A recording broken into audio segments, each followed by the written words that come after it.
আসসালামু আলাইকুম গাইস, কেমন আছেন সকলে? চলে এলাম আমি আপনাদের সাথে যে হ্যাপিনেস থেকে।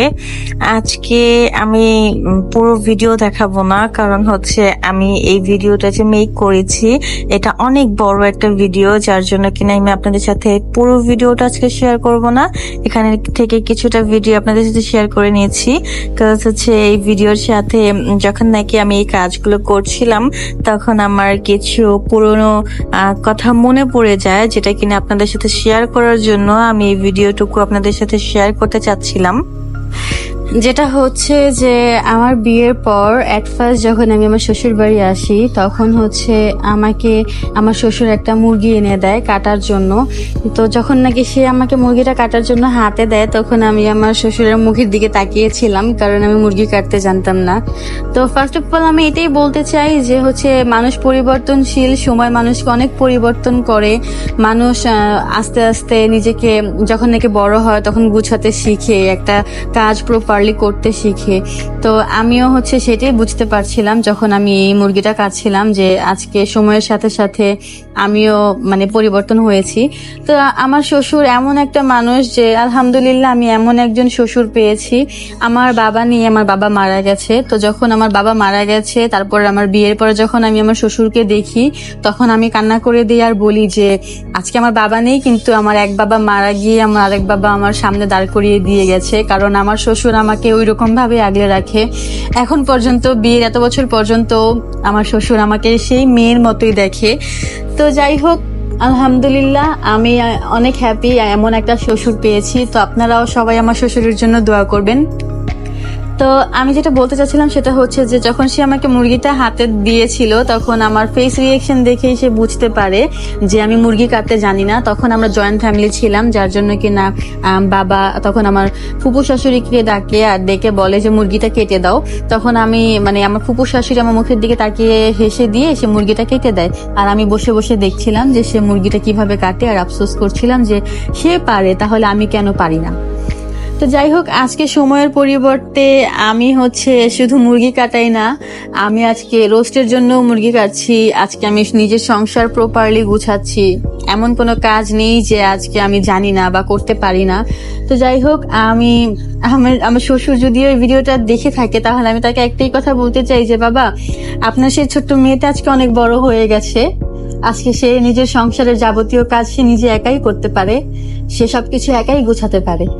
তো এই কথাটুকু যখন মুরগি কাটছিলাম বা ঘরের কাজ করছিলাম তখন খুবই মনে পড়ছিল যে বাবাকে একবার বলি। তা আজকে আমি আপনাদের সাথে সেটা শেয়ার করে নিলাম। এটা আমার লাইফের একটা স্মরণীয় ঘটনা যে বিয়ের পর নতুন বউকে মুরগি কাটতে দেওয়া হয় যখন, তখন সে মুরগি কাটতে পারে না, সে মুরগি আরেকজনকে দিয়ে কাটিয়ে নেয়।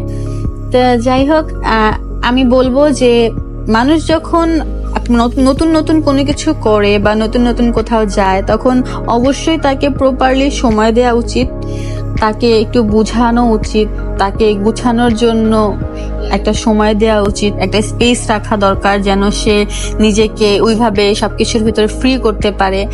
তাহলে দেখবেন একটা সময় অবশ্যই সে নিজেও সবকিছু করতে পারবে। এটা মানুষ, কারণ কথায় আছে যে সৃষ্টির সেরা জীব হচ্ছে মানুষ। মানুষ পারে না এমন কোনো কাজ নেই, এমন কোনো কিছু নেই।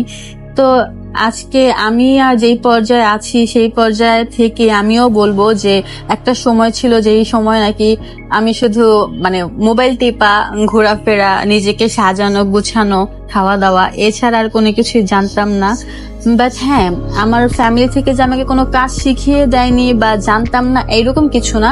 যেমন হচ্ছে আমি কাজ করতে গেলে নানু সবসময় কি বলতো, তুমি এখনো অনেক ছোট, এখনো তোমার শেখার বয়স হয়নি, এখনো তুমি পারবা না, এরকম কিছু বলে আমাকে দূরে রাখতো। বাট ওই যে নানু করতো বা আমার মামি করতো বা আন্টি করতো বা আম্মু করতো, তখন আমি দেখতাম, যেহেতু আমাদের জয়েন্ট ফ্যামিলি সবাই একসাথে থাকি, তো কেউ না কেউ যখন কাজ করতো তখন দেখতাম, বসে বসে কথা বলতাম। তো ওইখান থেকে কাজের একটা ধারণা নিতাম, কারণ বাসা থেকে আমাকে ওইরকম ভাবে কাজ করতে দিত না। তো এক পর্যায়ে একটা দিন হয়েছে কি, আমাকে তখন ব্যালেন্ডার ছিল না, তো আমাকে পাটায় বসানো হয়েছিল যে কিছুটা আদা রসুন যেন আমি বেটে দেই। তো ওইখানে আমি যখন আদা রসুন বাটার জন্য বসি, তো আমার নানুর আম্মু হচ্ছে আমার বড় মা, উনি আমাকে দেখে দৌড়ে চলে আসে, এসে আমাকে বলে এই এই ওঠো, তুমি এখানে কেন এটা করতেছো, তো বিয়ের আগে কি হাত কি শক্ত করে ফেলবে নাকি, এরকম পাটায় বেটে। তো এরকম বলে উনি আমাকে ওইখান থেকে উঠিয়ে দেয়, ইভেন উনি নিজে বসে ওইগুলো বেটে দেয়। তো ব্যাপারটা আমি আজও ভুলিনি, আমার কাছে মজারও আর হচ্ছে মানে অনেক ভালোবাসার জায়গা থেকেও আমি দেখি, কারণ হচ্ছে যে সে আমাকে কতটুকু ভালোবাসলে এটাই বলতে পারে যে আমার হাত শক্ত হয়ে যাবে, যার জন্য সে আমাকে পাটায় বাটনা বাটতে দেয়নি।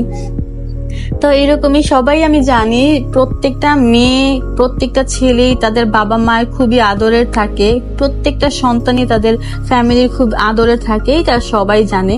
তো আমিও ছিলাম। তো তারপরেও সেই জায়গা থেকে যে আবার কাজ কোনো কিছু জানতাম না এরকম না, ঘর দুয়ার গোছানো মানে একটা কি বলে যে টিনেজের মেয়ের যে কাজটা করা দরকার ছিল ওইরকম কাজ জানতাম, ঘর গোছানো, ধোয়া মোছা এরকম সবকিছুই আমি জানতাম। কিন্তু মুরগি কাটাটা আমার কাছে একদম নতুন ছিল, কারণ আমাকে কখনো ফ্যামিলি থেকে দেয়নি। তো ওইটা আমার কাছে একদম নতুন ছিল, যার জন্য কিনা এরকম একটা এক্সপিরিয়েন্সের ফেস করতে হলো আর কি, এক্সপিরিয়েন্স হলো নতুন। তো আজকে আমি বলতে চাই যে আজকে আলহামদুলিল্লাহ আমি সব কাজেই পারফেক্ট। জানি না একটা মানুষ কখনোই পারফেক্ট হয় না, বাট আলহামদুলিল্লাহ যেটাই ধরি বা যেটাই করি না কেন চেষ্টা করি ভালোভাবে করার, তো অবশ্যই ওইটা ভালোভাবে হয়। তো কত দূর পারবো জানি না, অবশ্যই সবাই দোয়া করবেন, সাপোর্ট করবেন। তো আজকের ভিডিও এই পর্যন্তই। আর এই ভিডিও কিন্তু এখানেই শেষ না, এখানে শুধু মুরগিটা কাটার ভিডিও দিয়েছি এই মেমোরিটা আপনাদের সাথে শেয়ার করার জন্য। তো এইটার ভিডিও আরো আছে, কারণ হচ্ছে যে আমার দাদুরা আমার বাসায় এসেছিল ঈদের পর, আমি যখন কাপাসিয়া থেকে আসি, তারপরে দাদু চাচুরা বলে যে আসবে, দেন আমি আসার কথা বলি, তো তারা আসে। তো তাদের জন্য কি কি আয়োজন করলাম, কি কি কাজ করলাম সবকিছুই আপনাদের সাথে শেয়ার করব। বাট এটা আমি শুধু মুরগি কাটার ভিডিওটা আপনাদের শেয়ার করে একটা মেমোরি শেয়ার করে নিলাম। আর ততক্ষণ পর্যন্ত সবাই ভালো থাকবেন, আল্লাহ হাফিজ। আর আমার চ্যানেলটাকে সাবস্ক্রাইব করে দিবেন, লাইক কমেন্ট শেয়ার করবেন।